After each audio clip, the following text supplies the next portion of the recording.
Hi everyone, welcome back to my channel soft tech. मैं हूं राहुल और आज हम समझेंगे सॉलिड एज सॉफ्टवेयर के ग्राफिक यूजर इंटरफेस को। इस सॉफ्टवेयर के विंडो में अलग अलग लोकेशन में अलग अलग रीजन का क्या मतलब है, वो क्या बताता है, ये हम जानेंगे ताकि हम सॉफ्टवेयर को इजीली यूज कर सके। तो आइए हम समझते हैं। यहाँ पे आप देख सकते हैं एप्लीकेशन बटन। एप्लीकेशन बटन दबाते ही आपको सारे ऑप्शंस ओपन होते हैं। इसमें हम न्यू पे जाते हैं। न्यू पे जाते ही यहाँ पे लिस्ट ऑफ डॉक्यूमेंट्स है जो हम न्यू ओपन कर सकते हैं, जैसे कि assembly, drawing, metric part, sheet metal part, weldment या ड्राफ्ट। अब ये एक आईएसओ एनवायरनमेंट में काम हो रहा है, मतलब जो एमएम सिस्टम, जो कंट्रीज एमएम यूज करती है वो आईएसओ सिस्टम फॉलो करती है और इंडिया में एमएम सिस्टम फॉलो होता है, हम आईएसओ सिस्टम फॉलो करते हैं।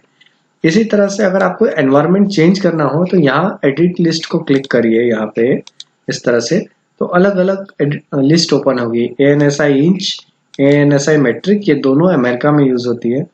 सो इस तरह से हम अलग अलग सिस्टम्स हैं यहाँ पे।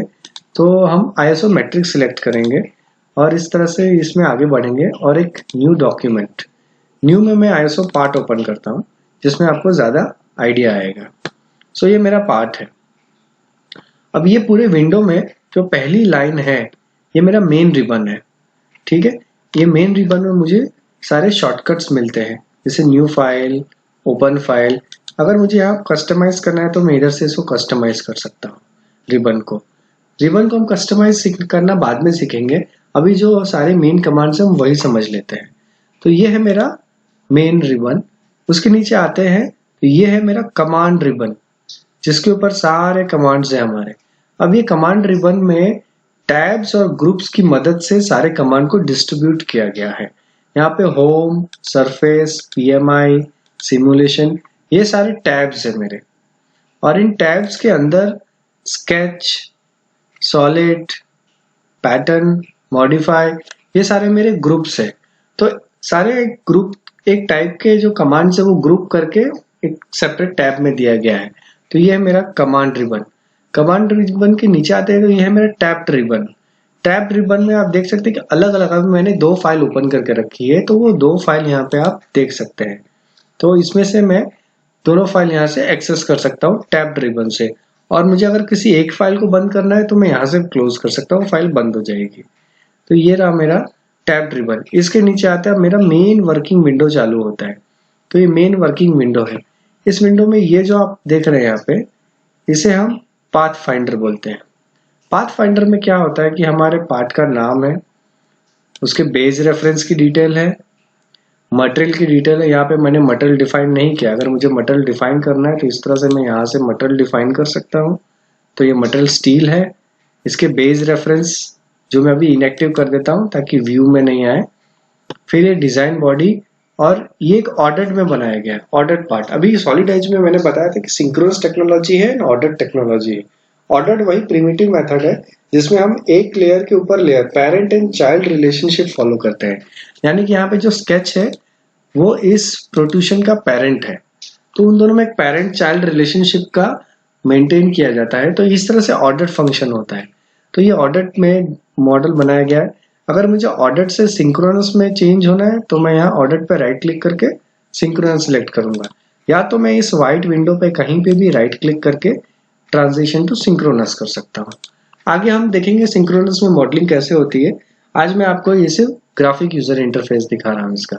तो ये मेरा पार्ट फाइंडर हो गया जिसमें मैं इसका सारे कमांड, सारे एक्शंस जो मैंने किए हैं वो इसमें दिख सकता हूँ इस पार्ट फाइंडर में। अब इसके बाद यहाँ पे आप देख सकते हैं ये मेरा मॉडल है और ये मॉडल है ना। अगर हम right hand side lower corner में आते हैं तो यहाँ पे क्यूब दिख रहा है। इस क्यूब को क्विक व्यू क्यूब कहा जाता है क्योंकि हम इससे क्विकली कोई भी व्यू ले सकते हैं। अभी हम इंजीनियरिंग ड्राइंग में देखेंगे तो हमारे पास एक फ्रंट व्यू होता है। तो फ्रंट व्यू लेने के लिए मुझे फ्रंट सिलेक्ट करना है। उसके बाद मैं यहाँ से इसको रोटेट कर सकता हूँ तो मेरा मॉडल रोटेट होगा। तो और इस तरह से यहाँ पे एक होम बटन है, होम बटन दबाते ही आइसोमेट्रिक होम व्यू आ जाएगा।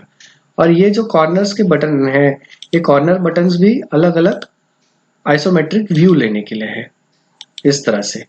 अब अगर मुझे यहाँ पे ये, अगर मैं एज पे क्लिक करता हूँ तो किसी भी आईएसओ व्यू का 45 डिग्री टिल्ट करके ये मुझे दिखा देता है। तो इस तरह से इसके मदद से मैं जब चाहे जैसे व्यू ले सकता हूँ। तो ये है क्विक व्यू क्यूब। यहाँ पे होम पे क्लिक करके मैं होम पे आ जाऊंगा। इस विंडो में जो इस विंडो के बाद जो नीचे आप ये देख रहे हैं, ये है मेरा प्रॉम्प्ट बार। प्रॉम्प्ट बार क्या है कि सॉलिड एज में कई ऐसे कमांड्स है, जैसे कि मेरा स्वीप कमांड हुआ, पैटर्न कमांड हुआ, होल कमांड हुआ। इसमें मल्टीपल स्टेप्स होते हैं, 3 या 4 स्टेप में हमें पूरा का पूरा कमांड एग्जीक्यूट करना है। तो अगर मैं सेकेंड स्टेप पे हूं तो नेक्स्ट थर्ड स्टेप में मुझे क्या करना है वो मुझे प्रॉम्प्ट बार से आइडिया मिलता है। प्रॉम्प्ट बार पे हमें वो डिटेल आती है कि आगे आपको क्या करना है। तो ये बहुत ही हेल्पफुल चीज है। उसके बाद यहाँ नीचे आते हैं तो मेरे सेट ऑफ कमांड्स दिए हुए हैं। यहाँ पे ये है कमांड फाइंडर। कमांड फाइंडर बहुत ही अच्छी चीज है।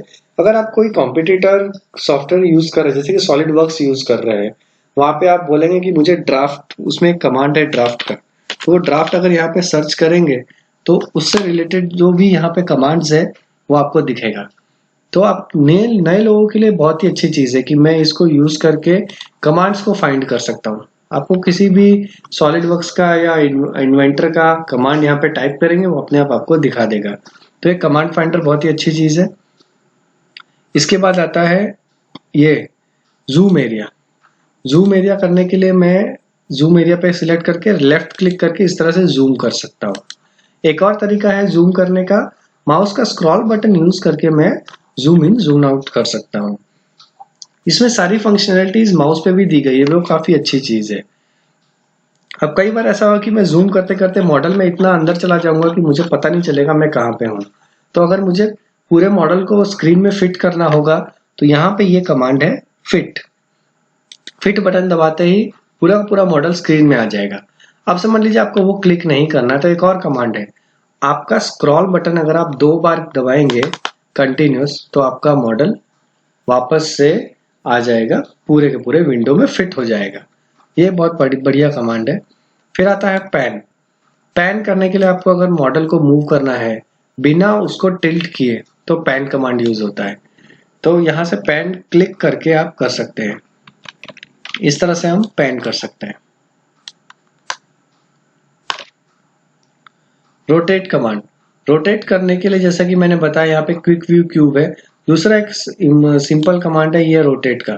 ये दबा क्लिक करते ही कमांड एक्टिव होता है और एक बार आप माउस को लेफ्ट क्लिक करिए, होल्ड करके रखिए और आप इस तरह से रोटेट करिए तो आपका मॉडल रोटेट होगा। तो ये एक अच्छा रोटेट कमांड है ना। अभी मैं कुछ स्केच कर रहा हूँ, अगर स्केच करने के लिए मैं पहले प्लेन सिलेक्ट करूंगा और अपना स्केचिंग चालू करूंगा।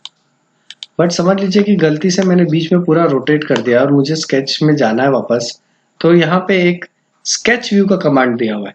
स्केच व्यू में क्लिक करते हुए आपको स्केच पे लेके चला जाएगा। दूसरा तरीका स्केच व्यू में जाने के लिए आप Ctrl+H दबाइए तो आप वापस से स्केच व्यू में चले जाएंगे। ये बहुत ही अच्छा एक और कमांड है इस पे स्केच व्यू का।